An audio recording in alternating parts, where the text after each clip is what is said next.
My friends come first. You're optional. Deal with it, my girlfriend said when she ditched our anniversary for her friend group. I quietly packed my things and left. She called me controlling, then brought them to confront me. Their public meltdown exposed everything they'd been hiding. Hey, Reddit!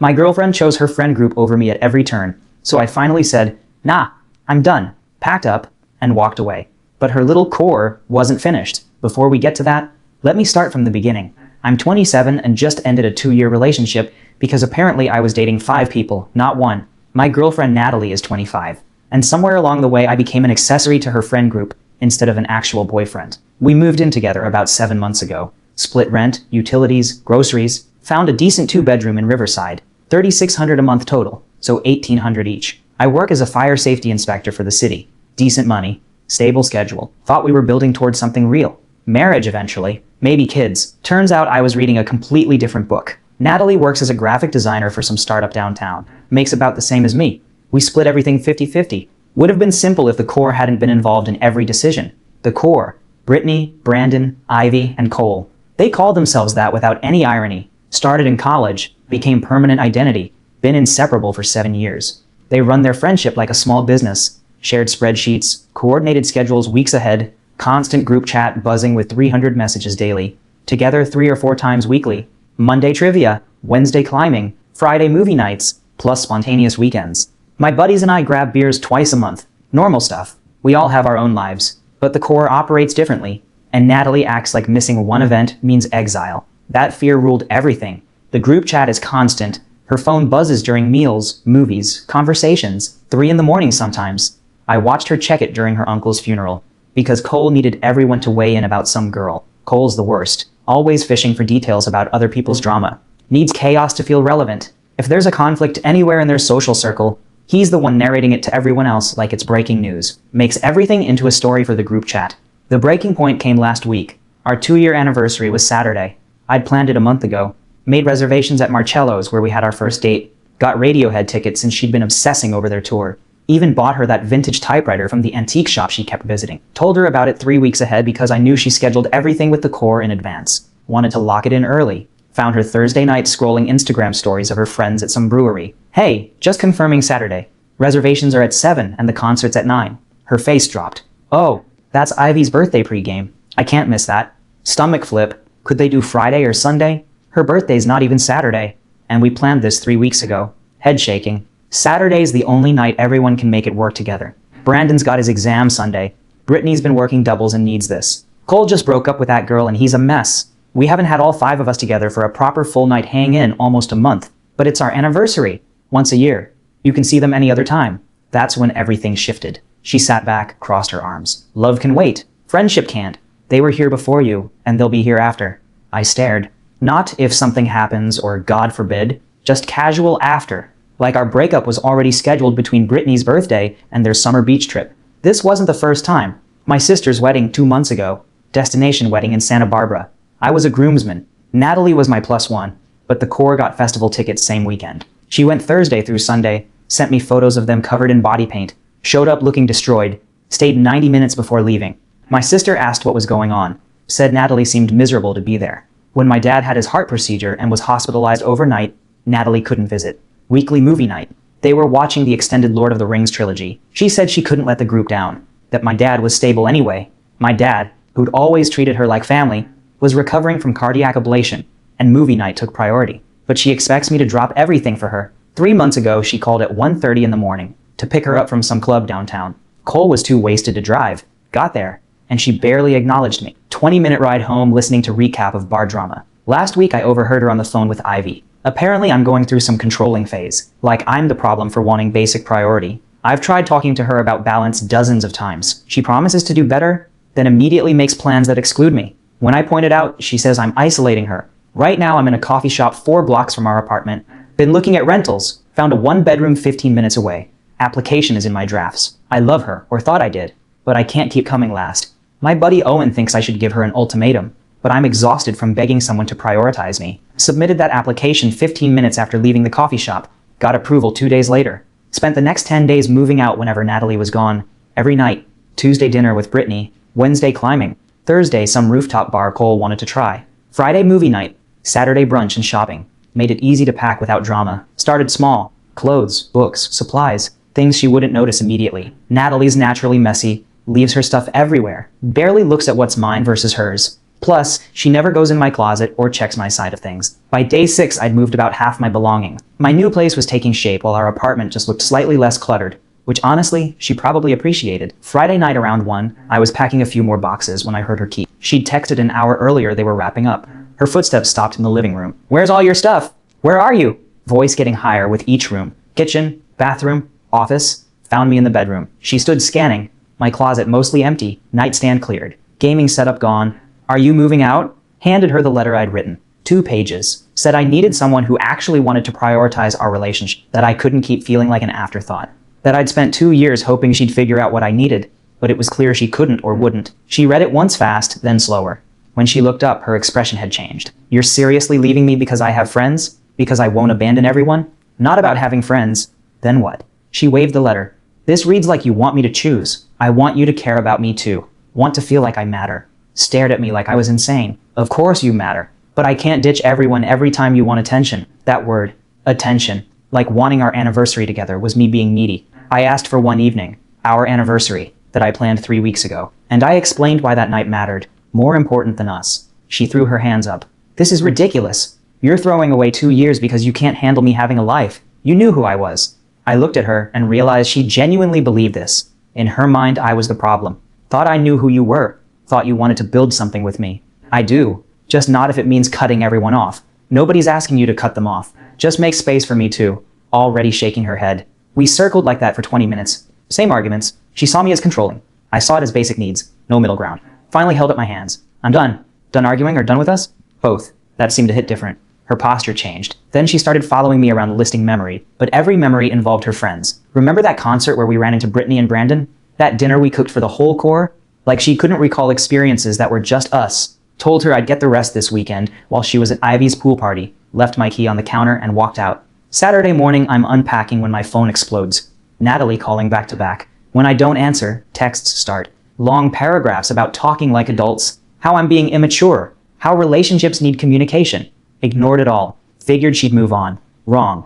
By noon, the core started messaging individually. Brittany sent a massive text about how devastated Natalie is. How I'm breaking up the family. Used therapy speak about boundaries and emotional labor. Said I needed to unpack my need for priority. That wanting to center myself in her life was toxic masculinity. Brittany's had 3 relationships crash and burn in the past 4 years, and now she talks like every man is a case study. Cole called me selfish for ghosting instead of working things out. Brandon tried the reasonable approach, said we should all meet and discuss properly. Even Ivy, who I'd spoken to maybe 8 times total, sent me a voice message. Didn't say much, just sighed a lot and said, "Energy doesn't lie, and I'm sending light." Messages got aggressive. "You're going to regret this. Natalie deserves better. Real mature." By Sunday, they'd moved to calling me emotionally abusive for abandoning her without warning, despite the detailed letter. Monday evening, I got home around 7, parked and walked to my building entrance. That's when I saw them. All 5 standing outside like an intervention squad. Natalie front and center, the others lined up behind. She started talking before I reached the door. "Loud enough for the whole block. We need to settle this now. You don't get to disappear. We're all adults here. There's nothing to settle. Made my decision. Explained my reasons. I'm leaving." Reached for the door. Natalie's voice stopped me. Shaky but loud. "You can't just walk away from 2 years like it meant nothing. That's not fair." Turned back. Fair was our anniversary. Fair was my sister's wedding. Fair was my dad in the hospital. I chose me. That's what's unfair to you. Brandon stepped forward. "Dude, you're being selfish. Know how much you're hurting her? Hurting all of us?" I looked at him. What exactly did I do to hurt people I barely know? Apparently dating Natalie made me part of their family system. Leaving her was abandoning all of them. Most codependent thing I'd ever heard. It was surreal. Brittany was talking about safe spaces and healthy communication. Brandon kept trying to mediate. Ivy was on her phone, probably texting in the group chat. Cole was fishing for details, asking leading questions, clearly loving the drama, and Natalie just stood there nodding like this ambush was normal. "You have 30 seconds to leave before I call security." They didn't move. Walked inside and called security exactly like I said. Security came out, asked them to leave. They argued, but eventually backed off. Not before Natalie shouted this wasn't over. That was a month ago. Calls and texts finally stopped after 2 weeks. Still get occasional messages from random numbers. But they haven't shown up again. Management knows to watch for them. Don't regret leaving for a second. But I'm shocked by how aggressive it got. In the weeks after that building confrontation, things got coordinated. Owen works at the same gym as Brandon.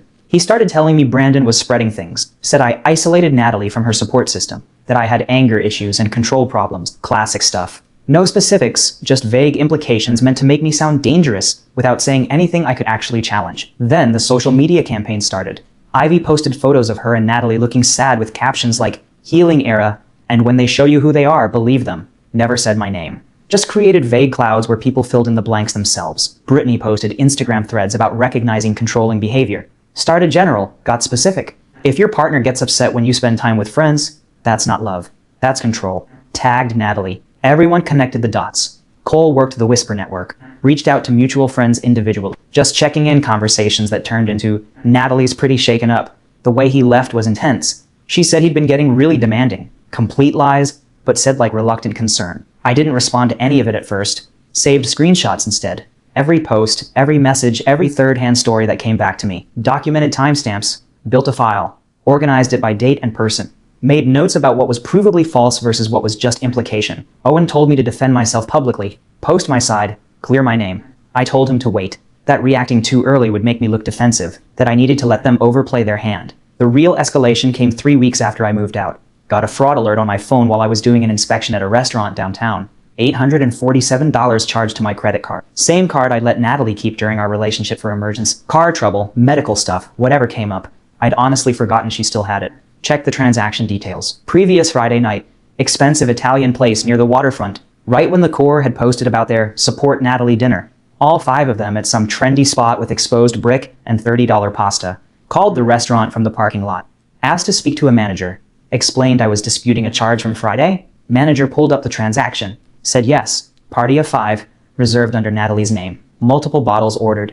Appetizers, entrees, desserts, cocktails. Bill came to just over $700 before she added a 20% tip. Brought it to $847 total. When the bill came, Natalie handed over my card.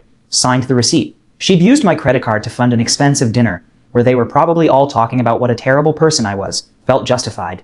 Thought I owed her. Called my bank immediately. Disputed the charge as unauthorized use. Explained the card was supposed to be for emergencies only, that I'd broken up with the person and forgotten to cancel it. They froze the transaction, started an investigation, issued me a new card number. Then I sent Natalie one text. Only message I'd sent since leaving. Using my credit card without permission is fraud. Amount has been disputed and reported.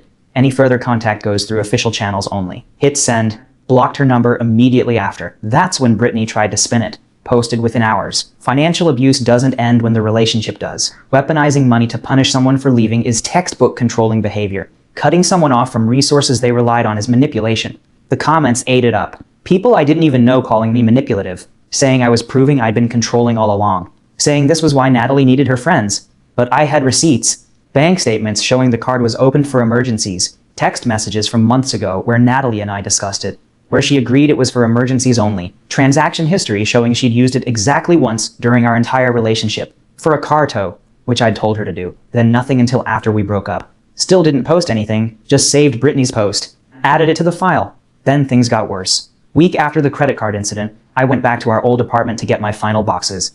I'd taken over the lease temporarily when Natalie moved out 2 weeks prior, just to finish the move out cleanly and handle the logistics. She'd gotten her stuff earlier. Landlord was there for a routine inspection. Mentioned Natalie had been by the previous day. Said she'd taken some mail. He thought it was strange since she'd already moved out and wasn't on the lease anymore. Asked what she took. He didn't know specifics. Just saw her leaving with some envelopes.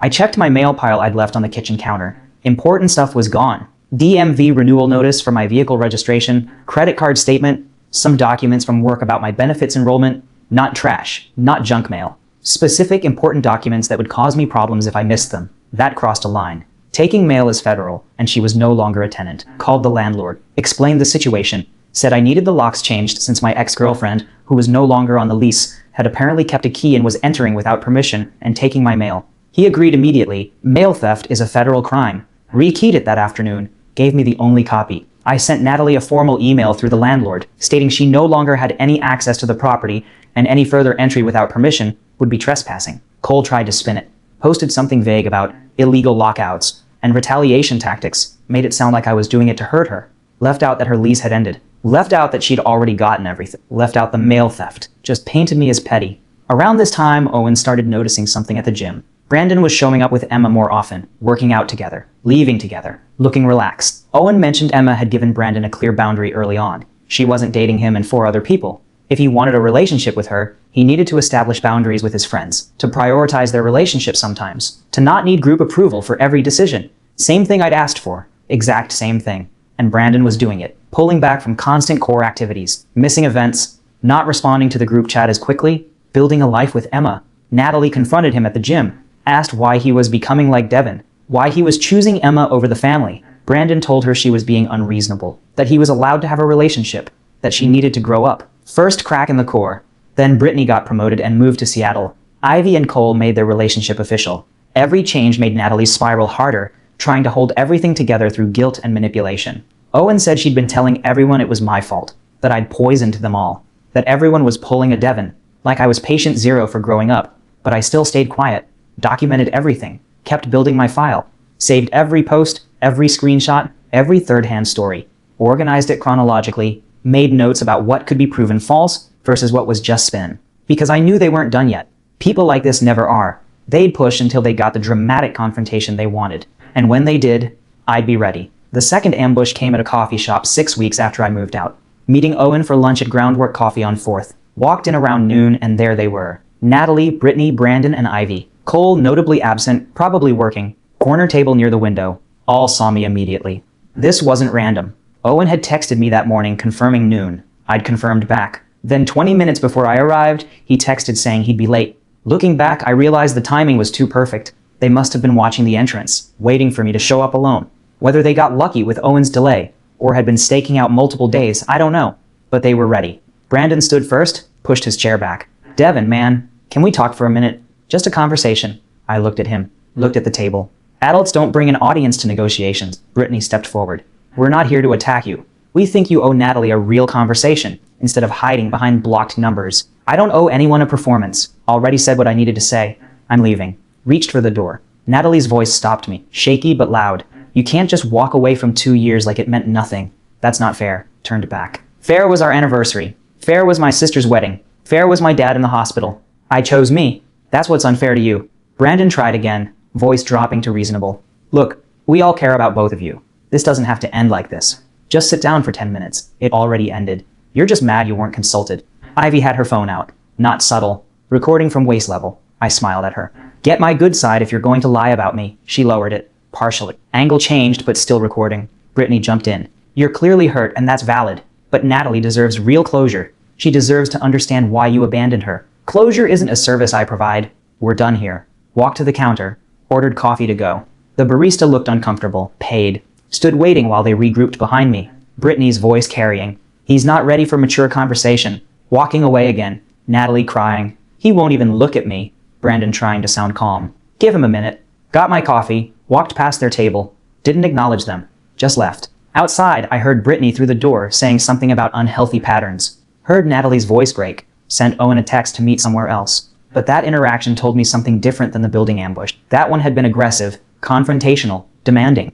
This one was performed, calculated. They wanted me to look cold. Wanted footage of me walking away while Natalie cried. Wanted to show people I wouldn't even talk to her. The escalation was strategic now, not just emotional. Week later, Ivy posted a 15-second clip to her story, carefully edited. Just me saying I don't owe anyone a performance, and walking away while Natalie cried in the background. Caption: when someone shows you who they are, believe them. Comments calling me cold and heartless. But she'd cut everything. The ambush, the forced confrontation, the context. I screenshotted it before it disappeared. Added it to my file. Then something unexpected happened. Got a DM from someone I didn't know. Profile said Jeremy Martinez. Mutual friends with Brittany. Message said, Brittany's ex. Heard you're dealing with the core's garbage. I've got stuff you might want to see. I was skeptical but curious. Asked what kind of stuff. He sent screenshots. Group chat between Brittany, Ivy, and Natalie from before the coffee shop. Planning it. Brittany. We need to corner him somewhere public so he can't just disappear. Coffee shop near his work would be perfect. If we can catch him when he's meeting Owen, even better. Ivy. I'll record the whole thing. Get his reaction when Natalie tries to talk to him. People need to see how cold he is. Natalie. What if he just leaves? Brittany. Then we have that on camera too. Either way we win. Another screenshot. Conversation between Brittany and Natalie about the credit card. Brittany. He won't notice. Use it for the dinner. Consider it what he owes you for emotional damages. Natalie. Are you sure? Feels wrong. Brittany. He abandoned you. He doesn't get to play victim. Use the card. Then voice note transcripts. Brittany talking to Natalie, coaching her through responses, giving her literal lines for arguments with me. Brittany's voice in transcript. You need to control the narrative before he does. Post about healing. Let people read between the lines. Don't give him space to defend himself. Jeremy's next message. She did the same to me 2 years ago. Told everyone I was controlling when I asked her to stop prioritizing the group. Tried to destroy my reputation. I saved everything because I knew she'd do it again. I thanked him. Asked why he was helping. His response? Because Cole's been DMing people saying you threaten Natalie. That's dangerous. Someone needs to stop them. Also, I'm petty, and watching Brittany face consequences would be satisfying. Fair enough. He sent one more thing. Screenshot from months ago. Brittany coaching Natalie through a fight with me from when we were together. Giving her lines word for word. Brittany, tell him he's isolating you. Use the word controlling. Make him defend himself so you can turn it around. Natalie, but he just asked me to skip one game night. Brittany, doesn't matter. Make him feel like he's the problem. Proof Natalie wasn't even speaking for herself. She was performing scripts. I saved everything Jeremy sent. Thanked him repeatedly. Told him I might need him to verify it was real. He said anytime. Said he'd be happy to go on record. That Brittany had done this to at least 2 other guys. That it was her pattern. Now I had a decision. Drop all of this publicly right now. Or wait for the right moment. I decided to wait. Because I knew they weren't done yet. The moment came 2 months after the breakup.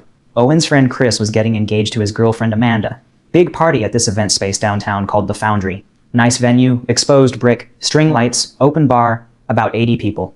Owen told me a week before that Chris and Amanda wanted me there. They knew the whole story.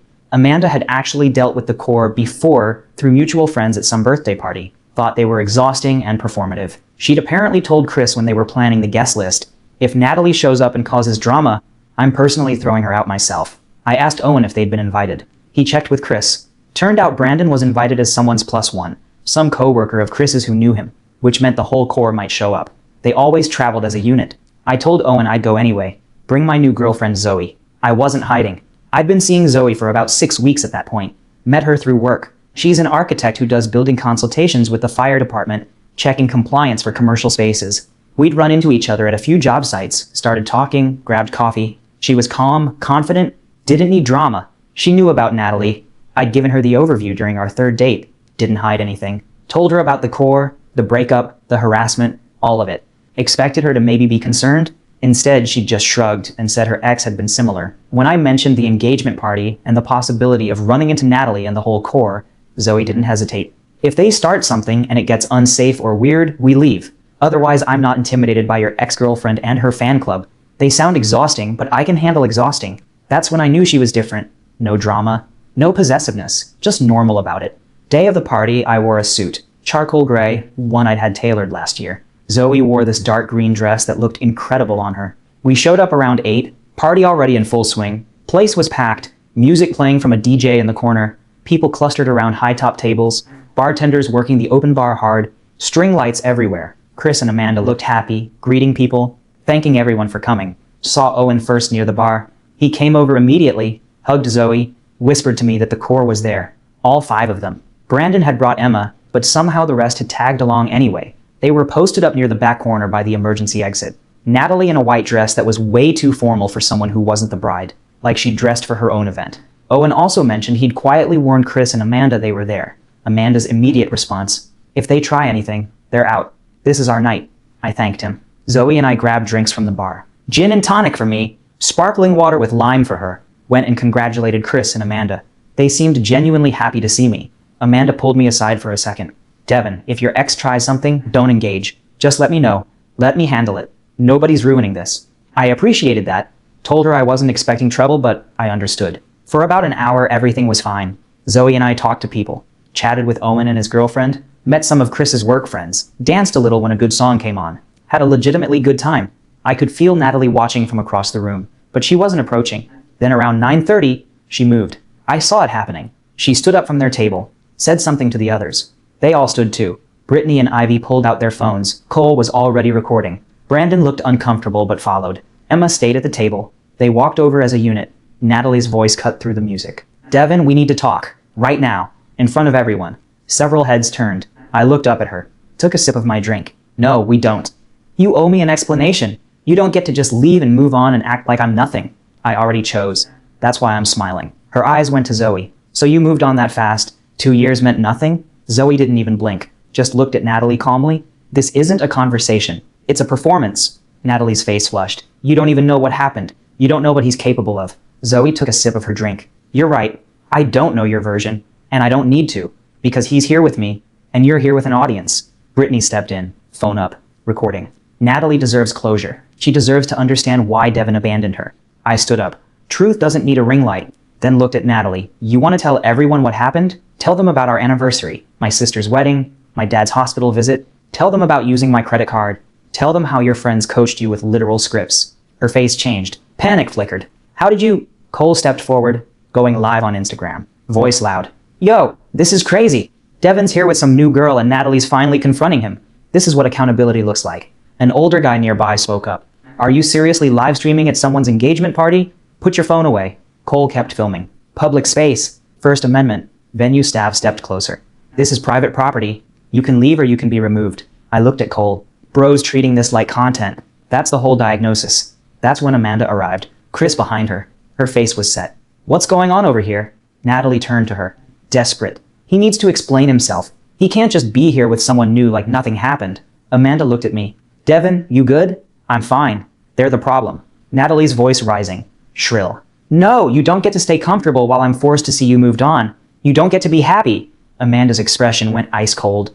Actually, he does. This is my engagement party, and you're leaving. All of you. Right now.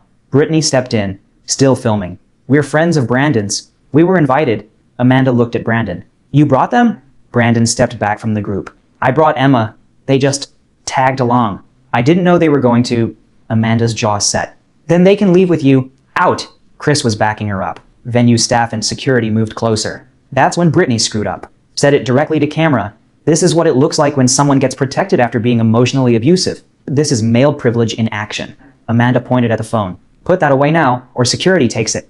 An older woman nearby spoke up. This is embarrassing. Leave these people alone. Security started escorting them toward the exit. Cole's live stream cutting out. Natalie tried one last time. Looked right at me. Loud enough for everyone. You're not allowed to move on before I feel better. The room went quiet. Then someone snorted.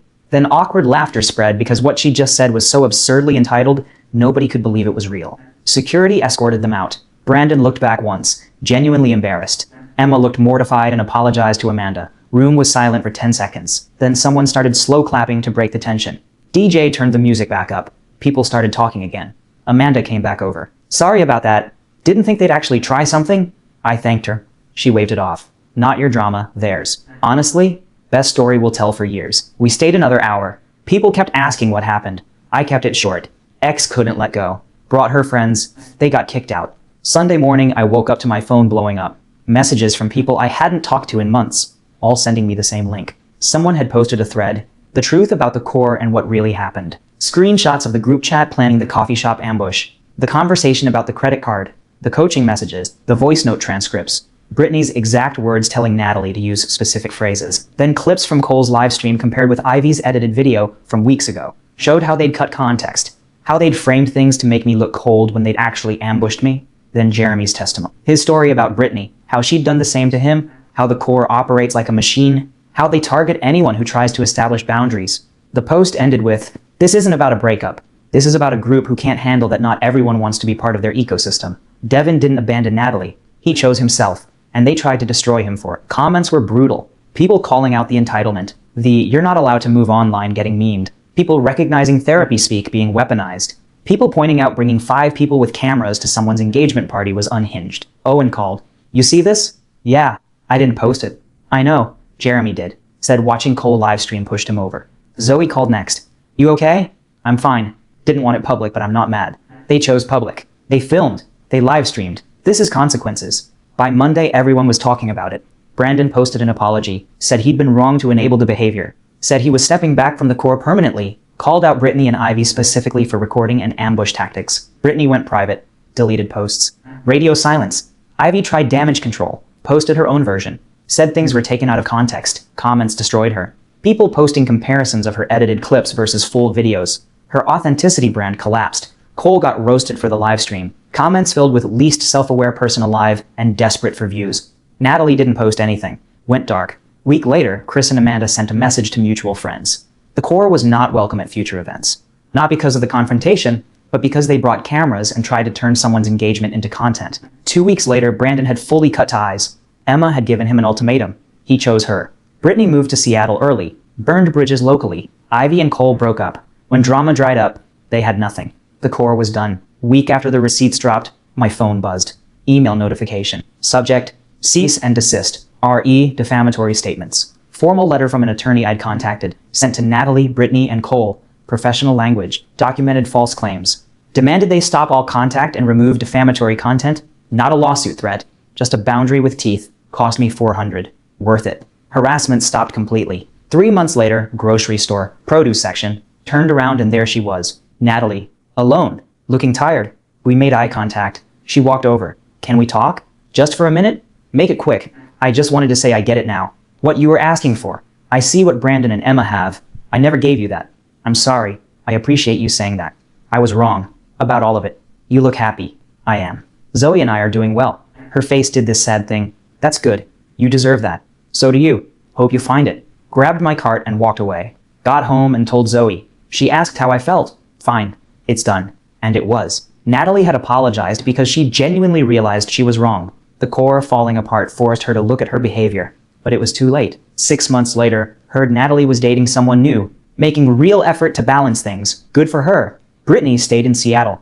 Ivy rebuilt slowly, dropped the performative stuff. Cole kept chasing drama, but people stopped engaging. Brandon and Emma got engaged. Small ceremony. Owen said it was peaceful. As for me and Zoe, we're solid. Got a dog. Planning Japan. Living like adults who chose each other on purpose. Sometimes I think about those 2 years. Then I remember being told love can wait. My sister's wedding. My dad's hospital visit. Anniversary plans canceled for a pregame. Being told I wasn't allowed to move on until she felt better. And I remember walking away despite every pressure to stay. Best decision I ever made. Sometimes choosing yourself is the only real choice there is. Guys, we are so close to hit 100,000 subscribers on this channel. If you are not subscribed to the channel, please consider subscribing. It really helps hit that 100,000 mark. Thanks for making this dream come true.